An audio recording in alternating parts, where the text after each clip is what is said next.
Welcome to the Coast to Coast podcast, brought to you by Play Picks and the Lines. Coming to you from Denver, Colorado still, Josh Lander, joined as always by my guy, Nate Weitzer, holding it down on the East Coast. Got a tiny little 3-game slate tonight. We're going to go through all 3 of those games. Make sure you check out all 3 videos we have for you today. We'll throw some player props into each one of those games that we like. Nate does have another great article up on playpicks.com with all 3 games and some player props for you in there as well. Make sure you check that out. And as always, if you still do not have a FanDuel or DraftKings account, head to fdpicks.com or dkpicks.com and find those listings in your area. For this video, we're going to go ahead and jump into Sixers and Bucks, 2 teams that are struggling a little bit in a couple of recent games, specifically due to some injuries in this early start of the season. Obviously, Philly's still looking good enough for that top seed in the East, but we will jump into everything Tuesday night, including this first game here. Nate, let's get into it.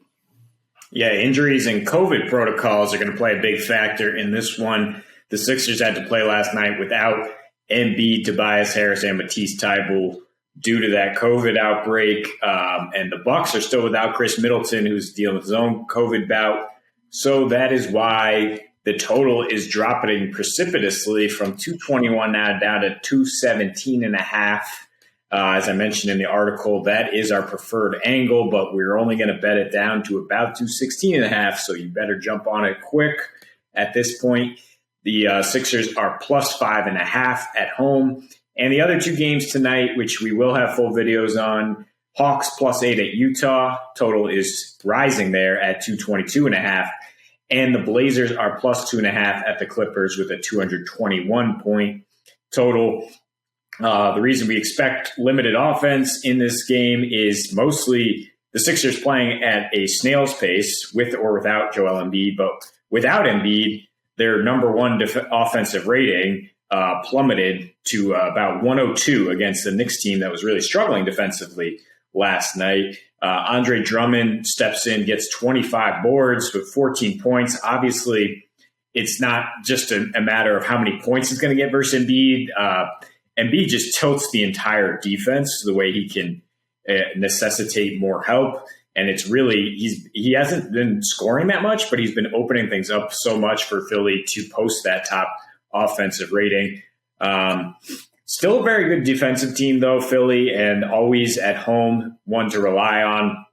5 of their 6 home games have gone under. They're averaging just 211 combined points at Wells Fargo Center. And you look at the Bucks, their offense has been sputtering. More than just sputtering, it's been tanking the last 2 games. They have the worst offensive rating in the Eastern Conference without Middleton, with Drew Holiday still working his way back, with Brook Lopez still out with that back injury. They're at this point in the season, they're 25th in paint points. They're 19th in 3-point percentage. They've gone under in 7 straight with the 24th offensive rating in the league in that span. And they're just not playing Bucks basketball on the offensive end. It's hard to imagine that they figure it out against this particular defense, even though they are missing a couple good defensive players. Yeah, they are. I mean, obviously, without we know what Embiid does on defense. We also know what Matisse Thybulle does on defense. Obviously, the name Ben Simmons comes up. You still don't have him on defense. Tobias Harris, underrated defender in terms of his size and ability to guard in the post. And Danny Green, who did manage to play last night, is still questionable tonight. Might play. Is probably going to play, to be honest, if he was able to go last night. If he didn't really tweak anything. Another good defender, either hobbled or not playing. So it doesn't help their defensive numbers, but neither team, as you mentioned, really what this comes down to is a lack of offense for both of these teams. And if Embiid was in this game, I still wouldn't be too worried about taking an under around 217 to 221 in that range. But with the lack of offense that they're going to be able, that both teams are going to be bringing, in my opinion. I mean, look, Giannis has been doing it all season long for his team, and he's not the reason that they're off to the slow start, right? He's averaging 29 points, 11 boards, and a career high so far 6 assists this season. So he's even trying to get others involved, but it's really the lack of offense that comes on their side from Chris Middleton not being there, and then Drew Holiday and Bobby Portis, both guys who they finally got back recently, but are still coming back from injury in a way that they're getting back into the groove of things. Brook Lopez not playing, huge, and then White Dante DiVincenzo is also not playing. So the offense on both sides is the reason that you look at the under. I really wanted to eye Milwaukee in this one and feel pretty good about them handling this game. To be honest, last year in this matchup, it was another similar situation to right now, where Simmons and Embiid didn't really play in all three of their matchups last year. It was either one of them or neither of them in all three of those games, and they never played together, which will be the case here again today, which is why Milwaukee blew them out in pretty much every game last season.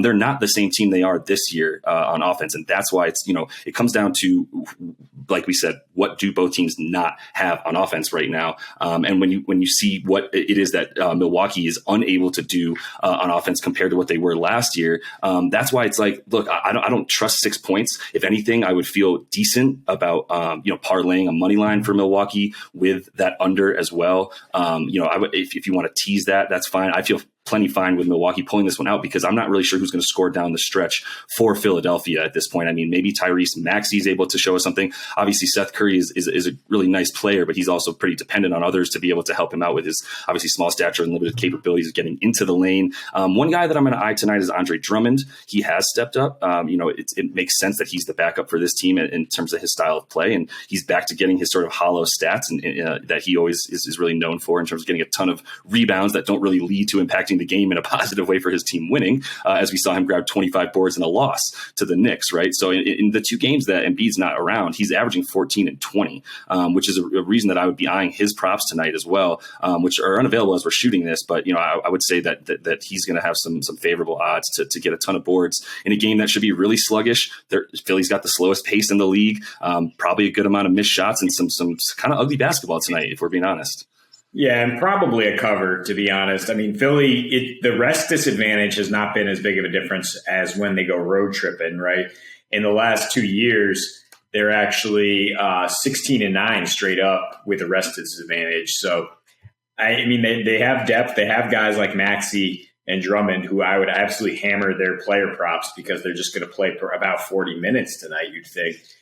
Grayson Allen also thrust into a huge role for the Bucks. So, yeah, we haven't seen those released because we don't know exactly who's going to play, but those guys are definitely going to have some numbers you're going to want to attack.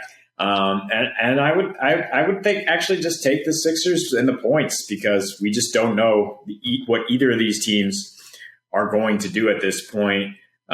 If you want to tease it up to 9.5, that I would go that direction. I don't think they're going to lose by double digits at home, even though it's a back-to-back situation. Just enough young guns out there to keep it close with Milwaukee, which just hasn't figured it out yet. Yeah, I'm scared of Milwaukee, but I'm more scared of taking a team that doesn't have any stars versus a team that does have one of the top three, let's say, best players in the league in Giannis. I don't know if we're ready to sort of get ahead of the uptick in Drew Holiday's stats or even a guy like Bobby Portis' stats right now. I'm not ready to necessarily predict that because I just haven't seen any of this explosiveness specifically from Drew that helps him get into the lane and make plays as a sort of a nice sized guard there. So I'm actually going the other way if we're going to talk about the line. I think we both know under is the play in this one. Maybe tease it up a bit, but I would feel more comfortable teasing Milwaukee down than I would teasing the Sixers up, even though they are at home. They did lose by 7 last night. We'll see what happens. 10 points seems like a lot, but either way, this one's going to be a little bit uglier than probably originally anticipated when the schedule makers put it on there.